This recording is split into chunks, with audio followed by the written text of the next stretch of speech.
सोच समझ करके बोली हुई बातें हैं और मैं पूरी कांग्रेस पार्टी पर, शहजादे पर, इस शाही परिवार पर गंभीर आरोप लगाता हूं। अरे मुद्दे नहीं है तो कम से कम हम भारतीयों का मखौल मत उड़ाओ। तीसरे फेज में घुटने टेकने की बौखलाहट में ये लोग कुछ भी कहे जा रहे हैं, लेकिन देश कांग्रेस की एक एक विभाजनकारी बात को सुन रहा है, समझ रहा है। क्या आप ऐसी सोच वाली कांग्रेस को, देशवासियों के भी मैं कहना चाहता हूं, सिर्फ मैं आंध्र में नहीं कह रहा हूं, मैं देश के जहां जहां चुनाव बाकी है सभी देशवासियों को कहना चाहता हूं, ऐसा गुनाह करने वाली कांग्रेस को बख्शा नहीं जाना चाहिए, उनको सजा होनी चाहिए। కాంగ్రెస్ ఈ దేశం యొక్క వారసత్వాన్ని తొలగించాలని చెప్పి ఈ దేశాన్ని ముక్కలు ముక్కలు చేయాలని చెప్పి ఆలోచన చేస్తుంది. కాంగ్రెస్ ఈ దేశం యొక్క విభజనకి మూలాలని తీసివేయాలి, తొలగించాలనే ప్రయత్నం చేస్తుంది. ఇవాళ కాంగ్రెస్ భారతదేశం ఒక జాతి కాదు, విభిన్న జాతుల సమూహం అని చెప్పి చెప్తుంది. కాంగ్రెస్ ఈ దేశ విభజనకి కారణమైంది. ఇవాళ కాంగ్రెస్ కుటుంబంలో అతి దగ్గరగా ఉండే వ్యక్తి, ఈ విధంగా గాంధీ పరివారానికి దగ్గరగా ఉండే వ్యక్తి మాట్లాడుతున్న మాటలు మనం చూస్తే మనందరం కూడా సిగ్గుపడాలి. ఈరోజు భారతదేశం మొత్తం కూడా దక్షిణాది రాష్ట్రాలు ఉత్తరాది రాష్ట్రాలుగా విభజన చేయాలని చెప్పి మాట్లాడుతున్నారు. ఇవాళ దక్షిణాది రాష్ట్రాలు విభజించి అవి వేరు అని చెప్పి మాట్లాడుతున్నారు. ఇవాళ మనం కర్ణాటక సంబంధించిన వ్యక్తులు మేము వేరే రాష్ట్రం అంటే ఒప్పుకుంటారా? ఇవాళ తమిళనాడు సంబంధించిన వాళ్ళు తమిళ సంస్కృతిని పొగిడే ముఖ్యమంత్రి మేము వేరే దేశం అంటే ఒప్పుకుంటారా? ఇవాళ గాంధీ పరివారానికి అతి దగ్గరగా ఉండే వ్యక్తి ఇవాళ మాట్లాడుతున్న మాటలు ఏవైతే ఉన్నాయో మనందరినీ కూడా చాలా బాధను గురి చేస్తున్నాయి.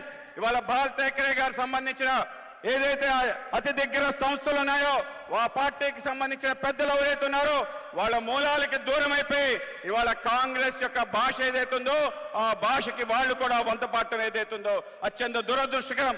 ఇవాళ కాంగ్రెస్ పార్టీ కేవలం అధికారం కోసం దేశానికి సంబంధించిన విభజన మరొకసారి తీసుకురావాలని చెప్పి దేశాన్ని ముక్కలు ముక్కలు చేయాలని చెప్పి ఒక ప్రయత్నం చేస్తుంది.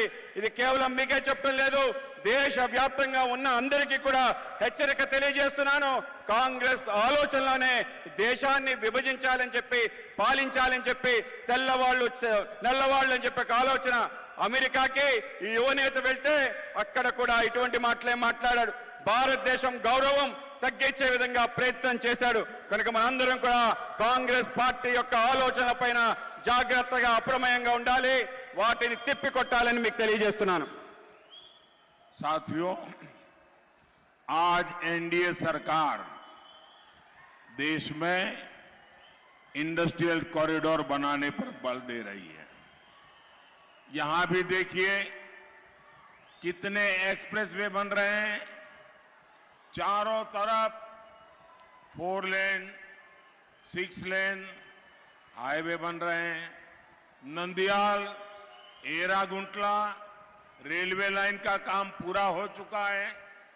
नई कडप्पा बेंगलुरु रेलवे लाइन स्वीकृत हो चुकी है। कडप्पा एयरपोर्ट के नए टर्मिनल का निर्माण हो रहा है। आने वाले 5 साल में इंफ्रास्ट्रक्चर के ऐसे हर काम का और विस्तार होगा। बीजेपी ने घोषणा की है कि साउथ में भी बुलेट ट्रेन चलाई जाएगी। आप मुझे बताइए, आंध्र प्रदेश में बुलेट ट्रेन चलनी चाहिए कि नहीं चलनी चाहिए?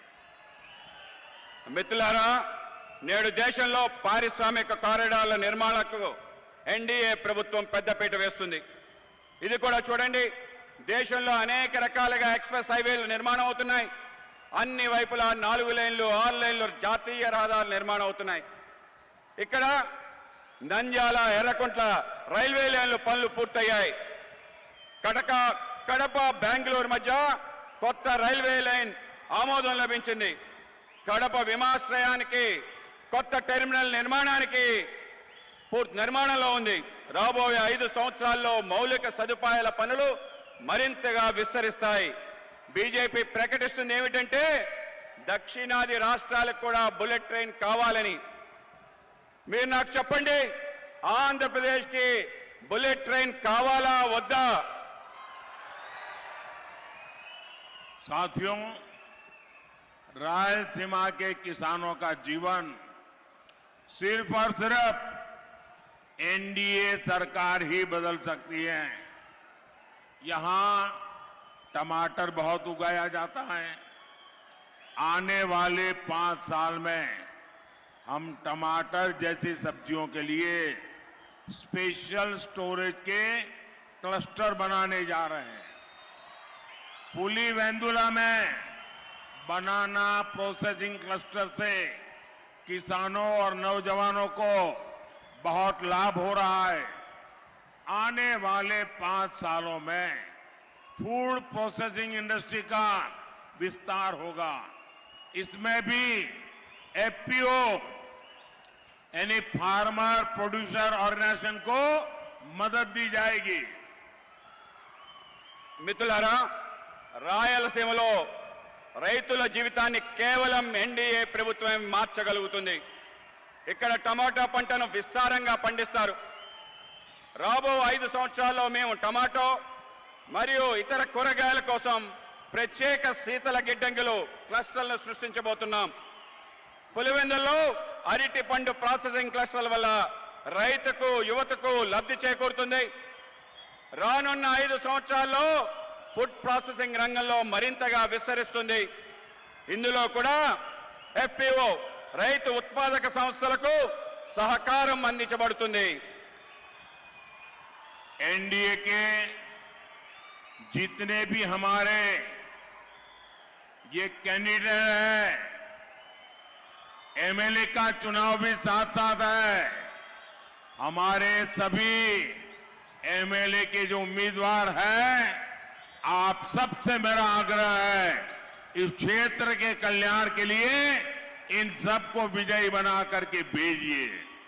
इनके अलावा राजमपेट लोकसभा सीट से भाजपा प्रत्याशी मेरे मित्र किरण कुमार रेड्डी, चित्तूर लोकसभा सीट से टीडीपी प्रत्याशी प्रसाद राव, तिरुपति लोकसभा सीट से बीजेपी प्रत्याशी वारा प्रसाद राव, कड़प्पा लोकसभा सीट से टीडीपी प्रत्याशी भूपेश रेड्डी, इन मेरे सभी साथियों को जिता करके दिल्ली भेजिए। और जब आप इनको वोट देंगे ना, तो वोट दिल्ली में सीधा मेरे खाते में जमा होगा। साथियों, ज्यादा से ज्यादा मतदान कराएंगे। ज्यादा से ज्यादा पोलिंग बूथ जीतेंगे। अच्छा, मेरा एक काम करेंगे, घर घर जाइएगा और कहिएगा कि अपने मोदी जी आए थे और मोदी जी ने आप सबको नमस्कार कहा है। मेरा नमस्कार पहुंचा देंगे। बोलिए भारत माता की जय। भारत माता की। बहुत बहुत धन्यवाद। నా ఆంధ్ర కుటుంబ సభ్యులందరికీ నమస్కారాలు। मैं तिरुपति वेंकटेश स्वामी को श्रद्धापूर्वक प्रणाम करता हूं। भक्ति धारा के संत अन्ना मैया को नमन करता हूं। यहां तिरुपति और चित्तूर से भी अनेक साथी आए हैं। आप सभी का भी अभिनंदन करता हूं। నేను తిరుపతి వెంకటేశ్వర స్వామికి నమస్కారం తెలియజేస్తున్నాను. భక్తి ప్రదాత అయిన సంత అన్నమయ్యకి ప్రణామాలు తెలియజేసుకుంటున్నాను. తిరుపతి మరియు చిత్తూరు నుండి ఇక్కడికి వచ్చిన మిత్రులందరికీ కూడా నేను అభినందనలు తెలియజేసుకుంటున్నాను. भाइयों और बहनों, रायलसीमा में सामर्थ्य की कोई सीमा नहीं।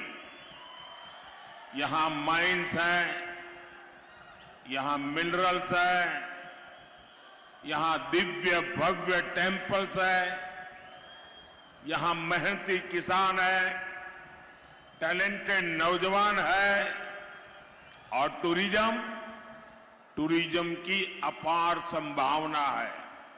इसलिए आज मोदी आपके पास आशीर्वाद लेने के लिए आया है। मोदी का लक्ष्य है रायलसीमा का डेवलपमेंट नई ऊंचाई पर पहुंचे। मोदी का लक्ष्य है आंध्र प्रदेश का विकास। मोदी लक्ष्यम आंध्र प्रदेश विकासम। సోదరి సోదరులారా, రాయలసీమలో ఎన్నో సమస్యలు ఉన్నాయి. ఆ సమస్యలకి హద్దే లేదు. ఇక్కడ గనులు ఉన్నాయి మరియు ఖనిజాలు ఉన్నాయి. ఇక్కడ భవ్యమైన దివ్యమైన దేవాలయాలు ఉన్నాయి. ఇక్కడ కష్టపడి పనిచేసే రైతులు ఉన్నారు.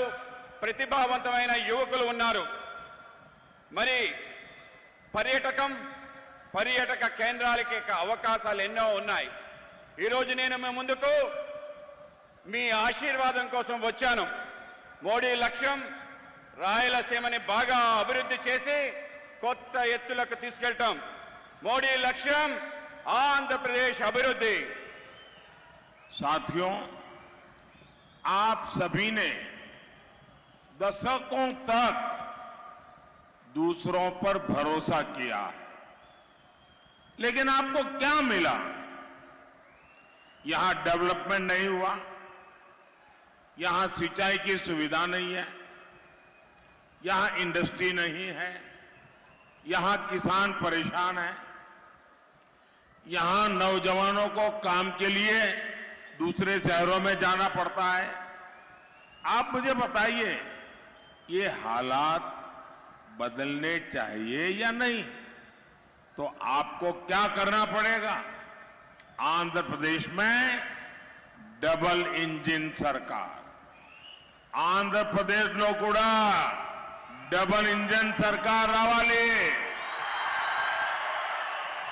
మిత్రులారా, మీరంతా దశాబ్దాలుగా అనేక మందిని విశ్వాసంలో ఉంచారు. రాయలసీమ ఆంధ్రప్రదేశ్కు అనేక మంది ముఖ్యమంత్రులను ఇచ్చారా లేదా?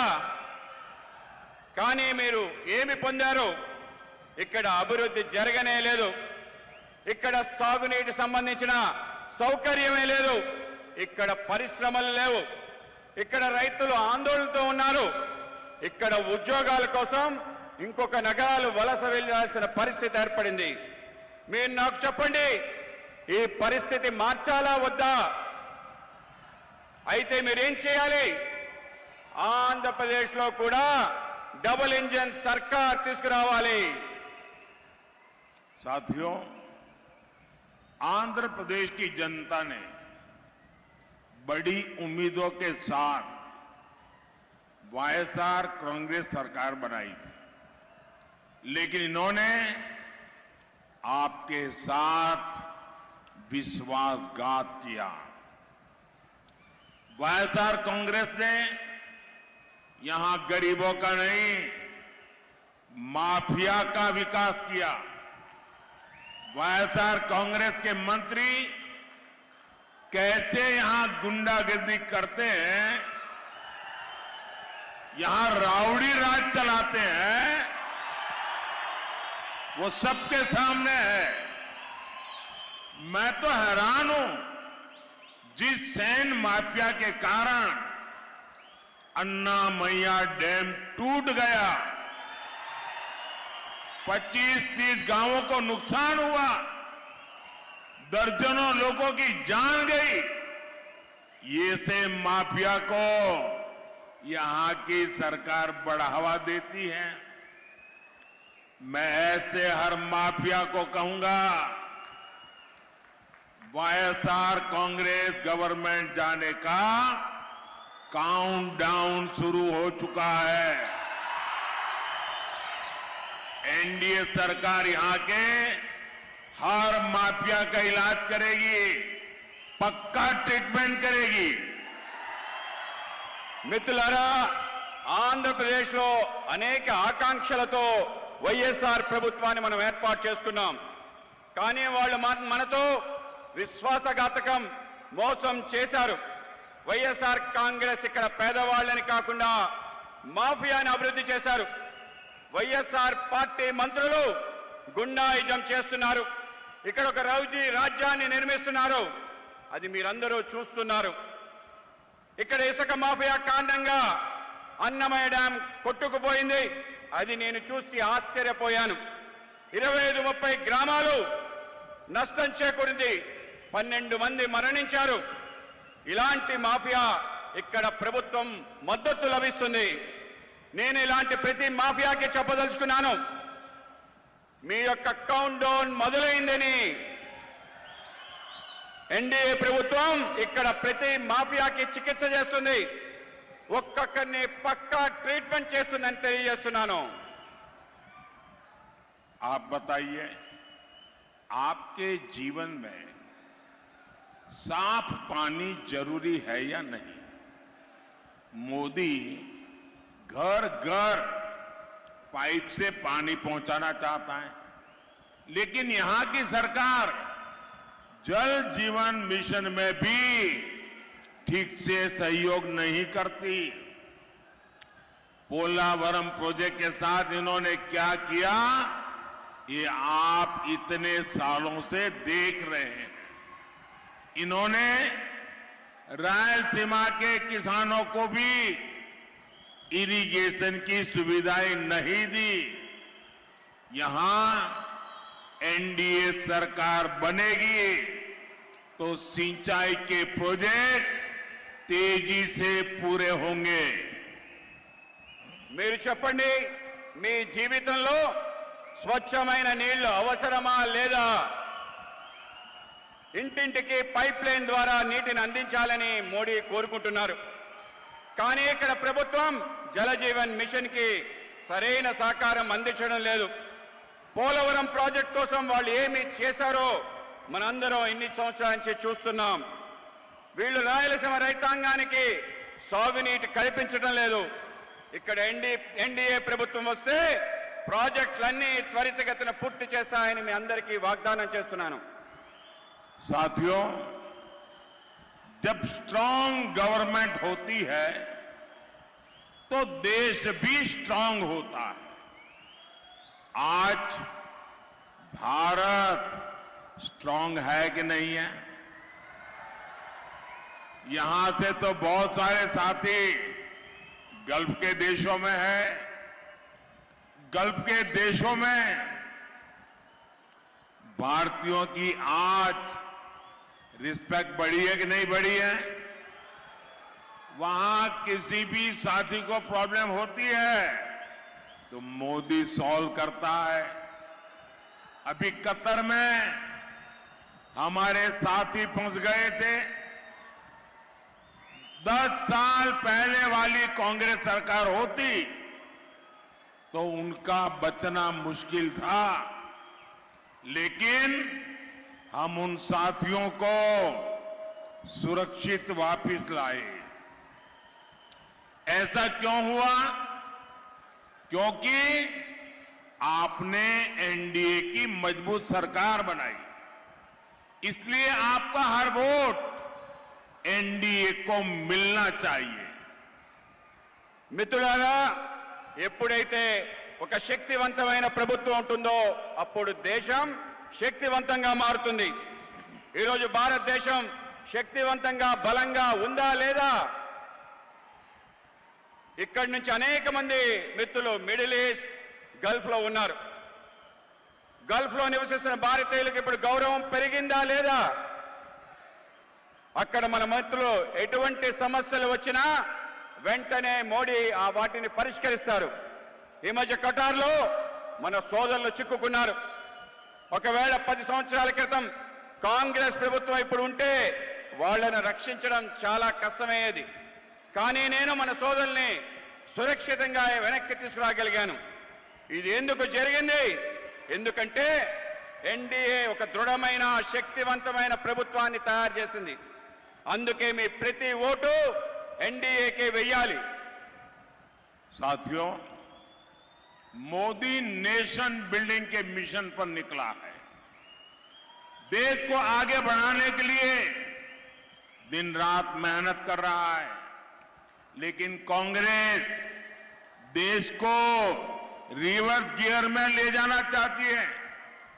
कांग्रेस लगातार धमकी दे रही है कि जो बड़े काम पिछले 10 साल में हुए हैं वो उन्हें रद्द कर देगी। कांग्रेस कहती है आर्टिकल 370 को वो वापस लाएंगे फिर से। कांग्रेस कहती है सीएए के कानून को रद्द कर देंगे। कांग्रेस कहती है गरीबों को जो फ्री राशन मिलता है वो योजना बंद कर देंगे। कांग्रेस कहती है देश के गरीबों को फ्री मेडिकल ट्रीटमेंट जो मिलता है वो योजना भी बंद कर देंगे। कांग्रेस कहती है राम मंदिर पर सुप्रीम कोर्ट का फैसला भी पलट देंगे, राम मंदिर पर ताला लगा देंगे। क्या आपको ये सब मंजूर है क्या? మిత్రులారా, మోడీ దేశ నిర్మాణం అనే లక్ష్యంతో బయలుదేరాడు. దేశానికి తీసుకెళ్లడం కోసం పగలు రాత్రి కష్టపడి పనిచేస్తున్నాడు. కానీ కాంగ్రెస్ దేశాన్ని రివర్స్ గేర్ లో వెనక్కి తీసుకెళ్లాలనే ప్రయత్నం చేస్తుంది. కాంగ్రెస్ నిరంతరం బెదిరిస్తుంది. ఏవైతే పెద్ద పెద్ద పనులు గత 10 సంవత్సరాలు బట్టి మేము చేశామో వాటిని అన్నిటినీ రద్దు చేస్తామని అంటున్నారు. కాంగ్రెస్ చెప్తుంది 370 అధికరణని తిరిగి తీసుకొస్తామని, సిఏఏ రద్దు చేస్తామని కాంగ్రెస్ చెప్తుంది. ఉచిత రేషన్ పథకాన్ని కాంగ్రెస్ నిలుపుదల చేస్తానని చెప్తుంది. చివరికి కాంగ్రెస్ ఉచిత వైద్య పథకాన్ని కూడా నిలిపివేస్తానని చెప్తుంది.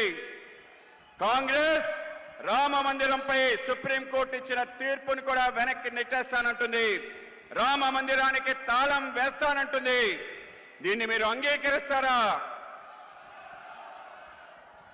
साथियों, पूरी कांग्रेस पार्टी भारत की संस्कृति और विरासत से कट चुकी है।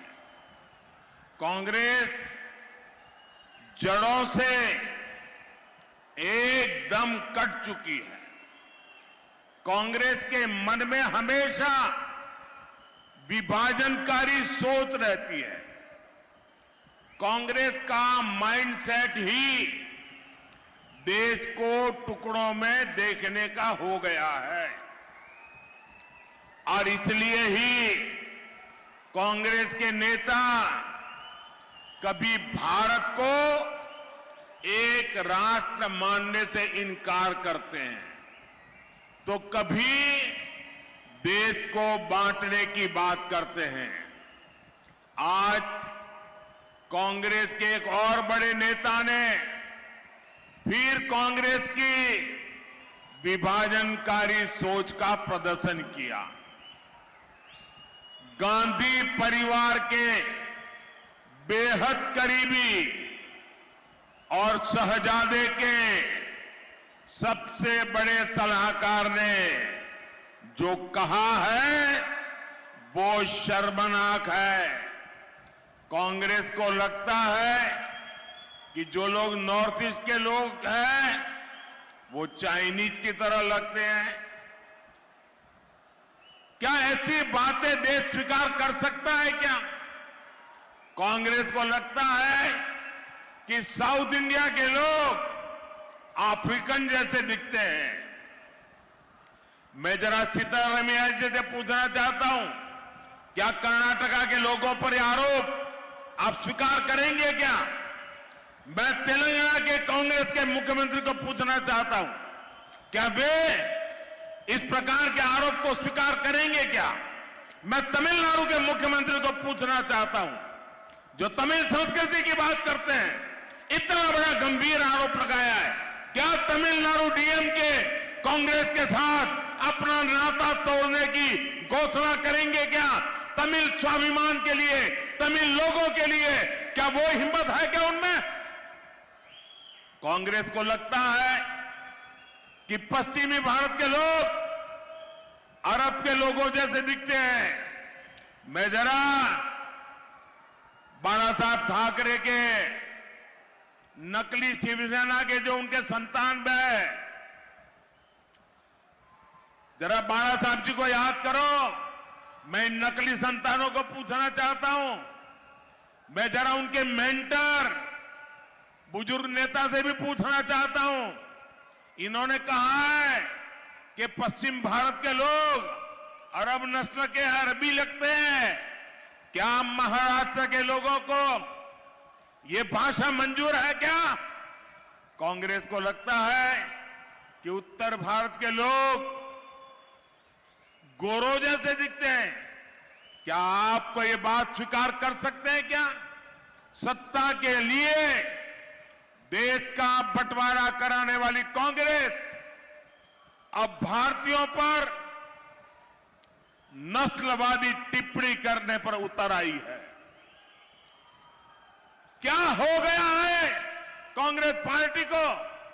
और ये बात जरा जो उनकी इकोसिस्टम है वो भी समझ रहे हैं कि आप इनका बचाव करने की कोशिश मत करो, क्योंकि जो शहजादे के फिलोसोफर एंड गाइड ने अमेरिका में बोला, उसके 4 दिन पहले खुद शहजादे ने युवकों के बीच में कहा कि अमेरिका में इस रंग के लोग पेपर सेट करते हैं तो इस रंग के लोग परीक्षा में नापास होते हैं, इस रंग के लोग पेपर सेट करें तो सब पास होंगे। हिंदुस्तान पर भी उन्होंने वही टिप्पणी की थी जिसका विस्तार शाहजादे के गुरु ने किया है। ये दोनों की बातें मिली हुई बातें हैं, सोच समझ करके बोली हुई बातें हैं। और मैं पूरी कांग्रेस पार्टी पर, शहजादे पर, इस शाही परिवार पर गंभीर आरोप लगाता हूं। अरे मुद्दे नहीं है तो कम से कम हम भारतीयों का मखौल मत उड़ाओ। तीसरे फेज में घुटने टेकने की बौखलाहट में ये लोग कुछ भी कहे जा रहे हैं, लेकिन देश कांग्रेस की एक एक विभाजनकारी बात को सुन रहा है, समझ रहा है। क्या आप ऐसी सोच वाली कांग्रेस को, देशवासियों के भी मैं कहना चाहता हूं, सिर्फ मैं आंध्र में नहीं कह रहा हूं, मैं देश के जहां जहां चुनाव बाकी है सभी देशवासियों को कहना चाहता हूं, ऐसा गुनाह करने वाली कांग्रेस को बख्शा नहीं जाना चाहिए, उनको सजा होनी चाहिए। కాంగ్రెస్ ఈ దేశం యొక్క వారసత్వాన్ని తొలగించాలని చెప్పి ఈ దేశాన్ని ముక్కలు ముక్కలు చేయాలని చెప్పి ఒక ఆలోచన చేస్తుంది. కాంగ్రెస్ ఈ దేశం యొక్క విభజనకి మూలాలని తీసివేయాలి, తొలగించాలనే ప్రయత్నం చేస్తుంది. ఇవాళ కాంగ్రెస్ భారతదేశం ఒక జాతి కాదు, విభిన్న జాతుల సమూహం అని చెప్పి చెప్తుంది. కాంగ్రెస్ ఈ దేశ విభజనకి కారణమైంది. ఇవాళ కాంగ్రెస్ కుటుంబంలో అతి దగ్గరగా ఉండే వ్యక్తి, ఈ విధంగా గాంధీ పరివారానికి దగ్గరగా ఉండే వ్యక్తి మాట్లాడుతున్న మాటలు మనం చూస్తే మనందరికి కూడా సిగ్గుపడాలి. ఈరోజు భారతదేశం మొత్తం కూడా దక్షిణాది రాష్ట్రాలు ఉత్తరాది రాష్ట్రాలుగా విభజన చేయాలని చెప్పి మాట్లాడుతున్నారు. ఇవాళ దక్షిణాది రాష్ట్రాలు విభజించి అవి వేరు అని చెప్పి మాట్లాడుతున్నారు. ఇవాళ మనం కర్ణాటక సంబంధించిన వ్యక్తులు మేము వేరే రాష్ట్రం అంటే ఒప్పుకుంటారా? ఇవాళ తమిళనాడు సంబంధించిన వాళ్ళు తమిళ సంస్కృతిని పొగిడే ముఖ్యమంత్రి మేము వేరే దేశం అంటే ఒప్పుకుంటారా? ఇవాళ గాంధీ పరివారానికి అతి దగ్గరగా ఉండే వ్యక్తి ఇవాళ మాట్లాడుతున్న మాటలు ఏవైతే ఉన్నాయో మనందరినీ కూడా చాలా బాధను గురి చేస్తున్నాయి. ఇవాళ బాల్ ఠాక్రే గారు సంబంధించిన ఏదైతే అతి దగ్గర సంస్థలు ఉన్నాయో ఆ పార్టీకి సంబంధించిన పెద్దలు ఎవరైతే ఉన్నారో వాళ్ళ మూలాలకి దూరం అయిపోయి ఇవాళ కాంగ్రెస్ యొక్క భాష ఏదైతుందో ఆ భాషకి వాళ్ళు కూడా వంతపాఠం ఏదైతుందో అత్యంత దురదృష్టకరం. ఇవాళ కాంగ్రెస్ పార్టీ కేవలం అధికారం కోసం దేశానికి సంబంధించిన విభజన మరొకసారి తీసుకురావాలని చెప్పి దేశాన్ని ముక్కలు చేయాలని చెప్పి ఒక ప్రయత్నం చేస్తుంది. ఇది కేవలం మీకే చెప్పడం లేదు, దేశవ్యాప్తంగా ఉన్న అందరికీ కూడా హెచ్చరిక తెలియజేస్తున్నాను. కాంగ్రెస్ ఆలోచనలోనే దేశాన్ని విభజించాలని చెప్పి పాలించాలని చెప్పి నల్లవాళ్ళు అని చెప్పి ఒక ఆలోచన. అమెరికాకి ఈ యువనేత వెళ్తే అక్కడ కూడా ఇటువంటి మాటలే మాట్లాడాడు. భారతదేశం గౌరవం తగ్గించే విధంగా ప్రయత్నం చేశాడు. కనుక మనందరం కూడా కాంగ్రెస్ పార్టీ యొక్క ఆలోచన పైన జాగ్రత్తగా అప్రమేయంగా ఉండాలి, వాటిని తిప్పికొట్టాలని మీకు తెలియజేస్తున్నాను. साथियों, आज एनडीए सरकार देश में इंडस्ट्रियल कॉरिडोर बनाने पर बल दे रही है. यहां भी देखिए कितने एक्सप्रेसवे बन रहे हैं, चारों तरफ 4 लेन 6 लेन हाईवे बन रहे हैं. नंदियाल एरागुंटला रेलवे लाइन का काम पूरा हो चुका है.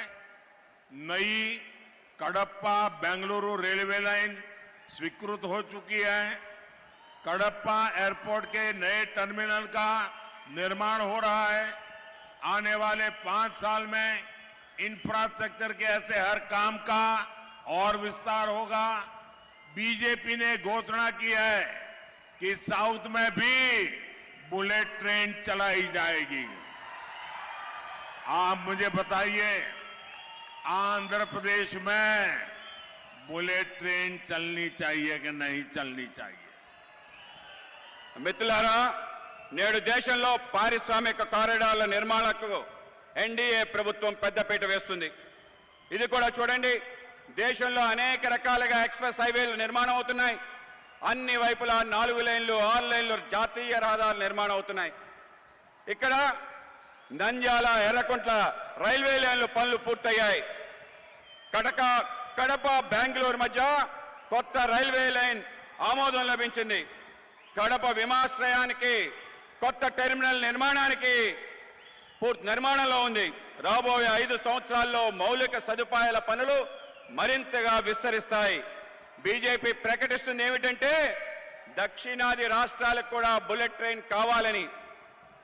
మీరు నాకు చెప్పండి, ఆంధ్రప్రదేశ్కి బుల్లెట్ ట్రైన్ కావాలా వద్దా? साथियों, रायलसीमा के किसानों का जीवन सिर्फ और सिर्फ एनडीए सरकार ही बदल सकती है. यहां टमाटर बहुत उगाया जाता है. आने वाले 5 साल में हम टमाटर जैसी सब्जियों के लिए स्पेशल स्टोरेज के क्लस्टर बनाने जा रहे हैं. पुलिवेंदुला में बनाना प्रोसेसिंग क्लस्टर से किसानों और नौजवानों को बहुत लाभ हो रहा है. आने वाले 5 सालों में फूड प्रोसेसिंग इंडस्ट्री का विस्तार होगा. इसमें भी एफपीओ यानी फार्मर प्रोड्यूसर ऑर्गेनाइजेशन को मदद दी जाएगी. మిత్రులారా, రాయలసీమలో రైతుల జీవితాన్ని కేవలం ఎన్డీఏ ప్రభుత్వమే మార్చగలుగుతుంది. ఇక్కడ టమాటా పంటను విస్తారంగా పండిస్తారు. రాబో 5 సంవత్సరాల్లో మేము టమాటో మరియు ఇతర కూరగాయల కోసం ప్రత్యేక శీతల గిడ్డంగులు క్లస్టర్లను సృష్టించబోతున్నాం. పులివెందుల్లో అరటి పండు ప్రాసెసింగ్ క్లస్టర్ల వల్ల రైతుకు యువతకు లబ్ధి చేకూరుతుంది. రానున్న 5 సంవత్సరాల్లో ఫుడ్ ప్రాసెసింగ్ రంగంలో మరింతగా విస్తరిస్తుంది. ఇందులో కూడా FPO రైతు ఉత్పాదక సంస్థలకు सहकारम अंदिंचबడుతుంది.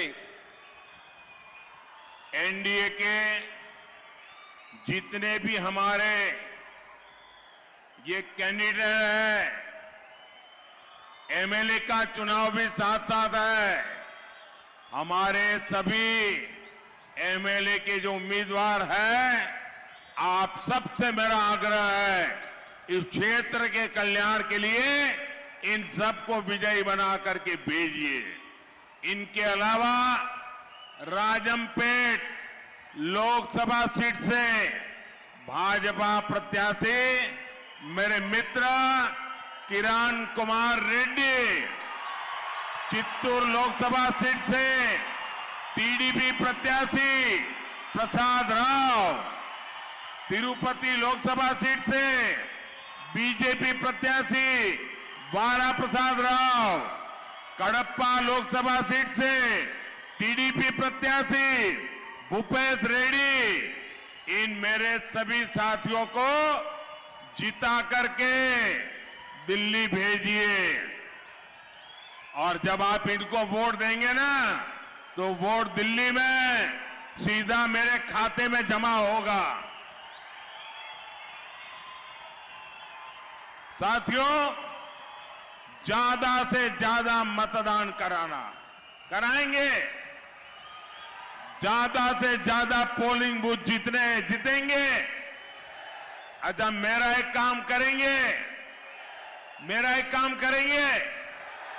घर घर जाइएगा और कहिएगा कि अपने मोदी जी आए थे और मोदी जी ने आप सबको नमस्कार कहा है. मेरा नमस्कार पहुंचा देंगे. बोलिए भारत माता की जय. भारत माता की. बहुत बहुत धन्यवाद. నా ఆంధ్ర కుటుంబ సభ్యులందరికీ నమస్కారాలు. मैं तिरुपति वेंकटेश स्वामी को श्रद्धापूर्वक प्रणाम करता हूं. भक्ति धारा के संत अन्ना मैया को नमन करता हूं. यहां तिरुपति और चित्तूर से भी अनेक साथी आए हैं. आप सभी का भी अभिनंदन करता हूं. నేను తిరుపతి వెంకటేశ్వర స్వామికి నమస్కారం తెలియజేస్తున్నాను. భక్తి ప్రదాత అయిన సంత అన్నమయ్యకి ప్రణామాలు తెలియజేసుకుంటున్నాను. తిరుపతి మరియు చిత్తూరు నుండి ఇక్కడికి వచ్చిన మిత్రులందరికీ కూడా నేను అభినందనలు తెలియజేసుకుంటున్నాను. भाई और बहनों, रायलसीमा में सामर्थ्य की कोई सीमा नहीं. यहां माइंस हैं, यहां मिनरल्स हैं, यहां दिव्य भव्य टेम्पल्स है, यहां मेहनती किसान है, टैलेंटेड नौजवान है और टूरिज्म की अपार संभावना है.